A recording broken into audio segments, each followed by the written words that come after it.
I'll give you an update on what's happening on PSD2 and with the EBA.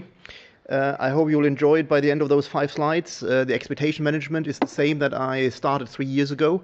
The EBA's work, to the extent that you are industry participants, are not to make you happy, but to make all of you equally unhappy.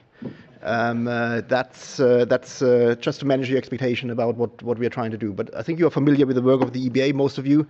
I'm not going to provide any introduction to the EBA. What I'll do instead is I'll remind you of some of the competing objectives of the PSD2 because they have haunted us since the beginning of the work of the EBA on PSD2 3 years ago, and will probably continue to haunt us throughout 2019. I'll give you a very quick overview of the progress of our 12 mandates that we have developed, some of the other stuff that we have done under PSD2, because during the development of the 12 mandates, there were a couple of other issues that arose where we needed to provide clarification, and we have done so. Then a quick focus on the central electronic register of the EBA, which is due to go live later this month, and will be quite a key component of the PSD2. And then more recently, the EBA working group on APIs that we are in the process of setting up.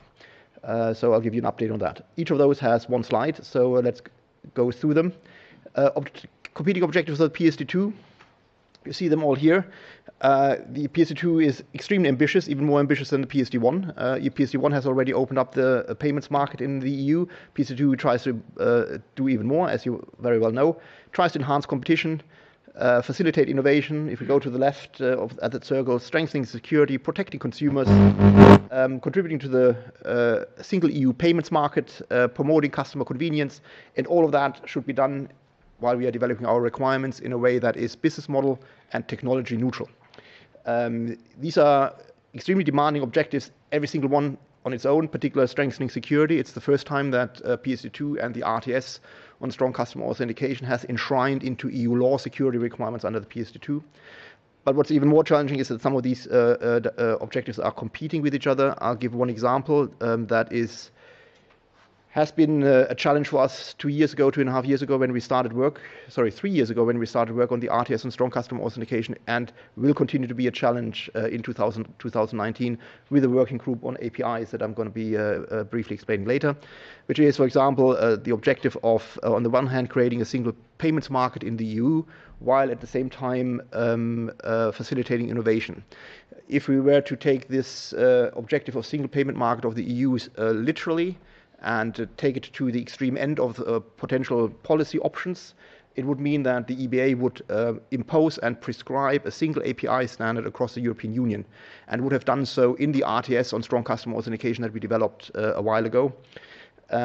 We thought that we are not the best experts to do that it's better left to the industry at the time, went into consultation with that proposal, and indeed, and we had somewhere in the middle a compromise between not staying at a very high level or staying going into lots of detail, because this other objective, facilitating innovation, would have indeed suggested that the EBA stays at a very high level in this technical standard.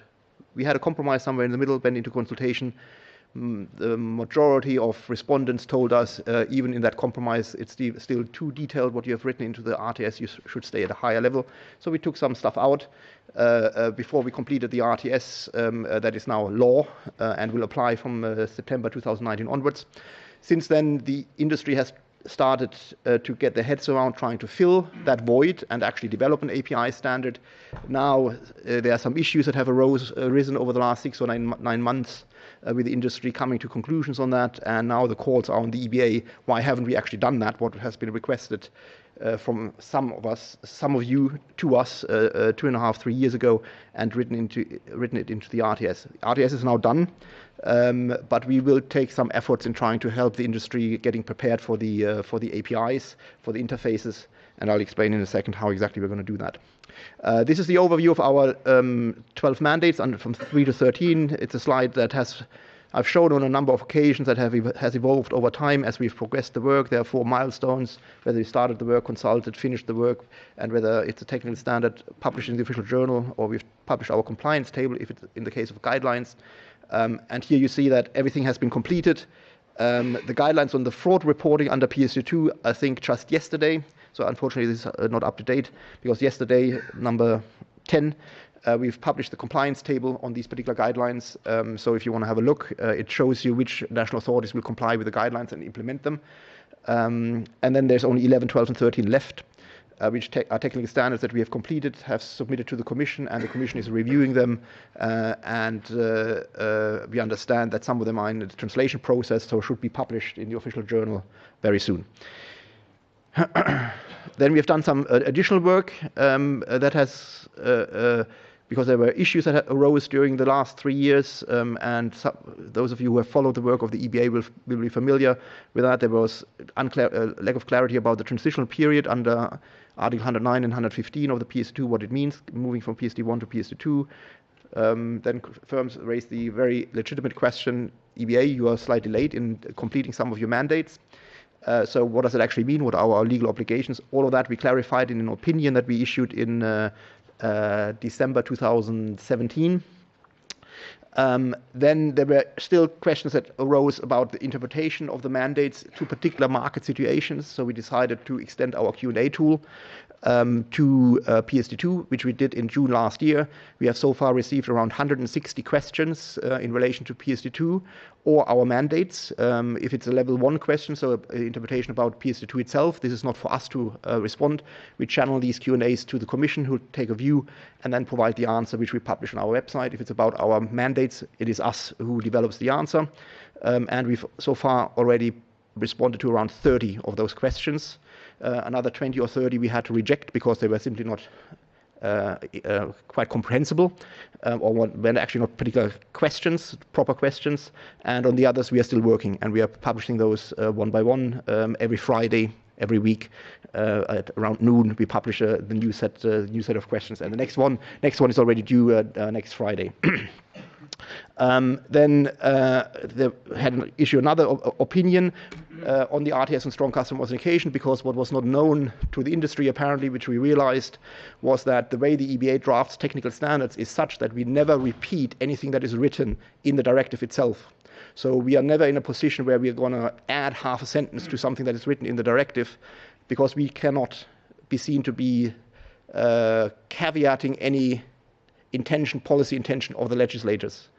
Therefore, in our RTS, we never have repeated what's written in the PSD2. We just added the requirements that we were mandated to develop. That was apparently not known. Many people read the RTS without actually having apparently read the PSD2 itself. And therefore, lots of questions were levied at us about interpretation of the directive, which we needed to then clarify, because it was a given for us, but apparently not a given for external stakeholders. Some of these questions we then indeed answered in that opinion.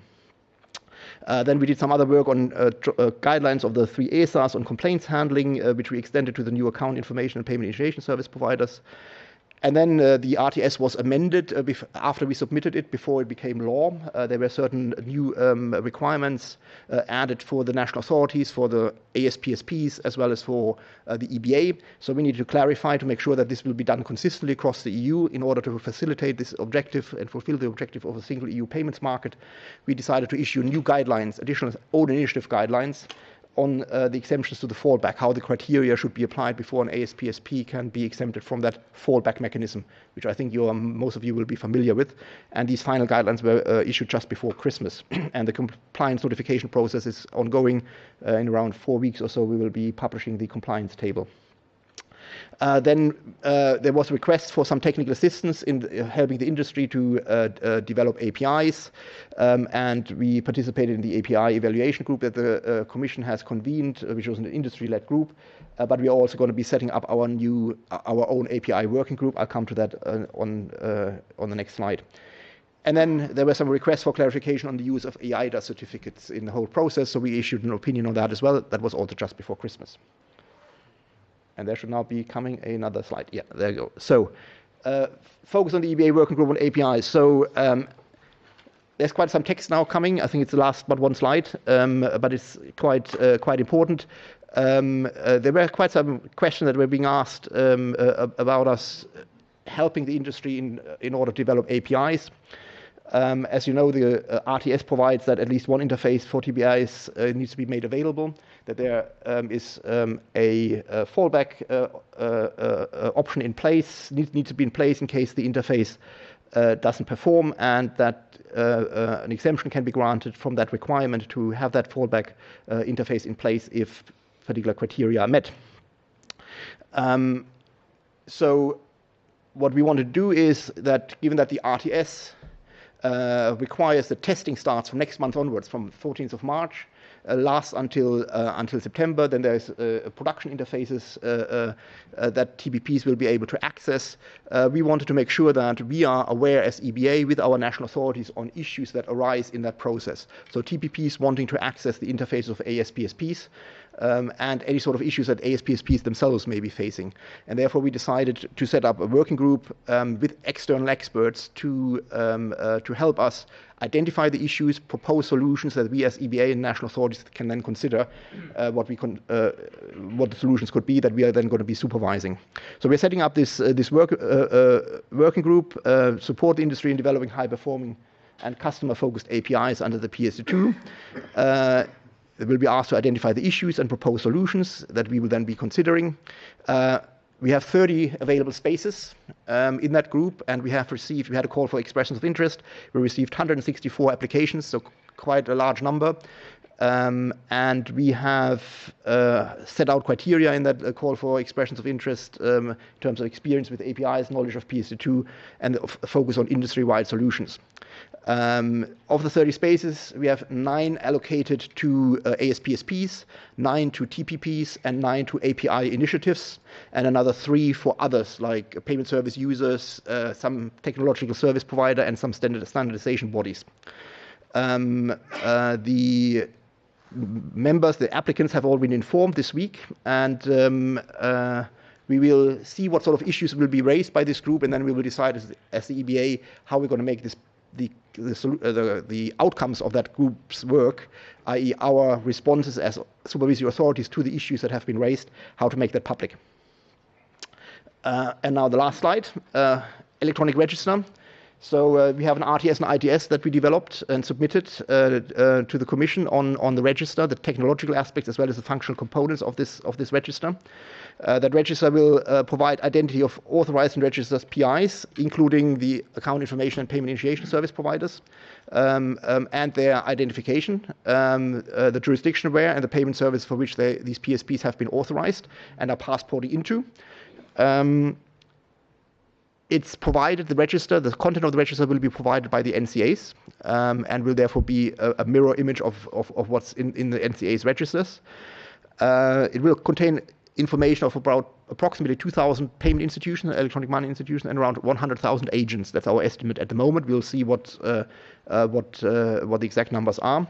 It will be synchronized with CA registers without delay. It will be downloadable automatically, manually. It's machine readable.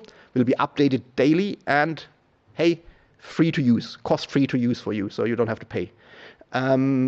So we've developed this register for the last 12 months. We've completed our testing 2 weeks ago as planned.